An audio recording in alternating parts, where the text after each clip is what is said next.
How to share Temu affiliate link. Hey everyone, welcome to our channel.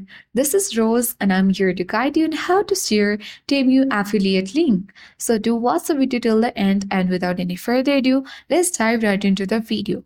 First of all, download and install Temu app on your device. Tap on it to launch it. After a while, sign in to the particular account that you have on Temu.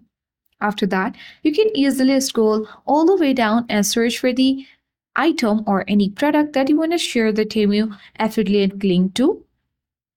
You simply need to open the product and then you will see the share icon at top right corner of this product.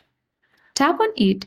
Now, this menu appears on your screen where you can easily share this link to any one of those friends or family using different kinds of social media platforms like Message, Facebook, Post, Messenger, and many more. Or you can tap copy link and paste it on any platform and share the Temu affiliate link. Come back and you can do it for any of the product that you would like on Temu. Do the same thing and after that you can easily share or affiliate in Temu app. So that's all for today. Hope this video helped you. If you are new to our channel, hit the like button and subscribe for more tech and tips videos. Thank you for watching and see you in the next video.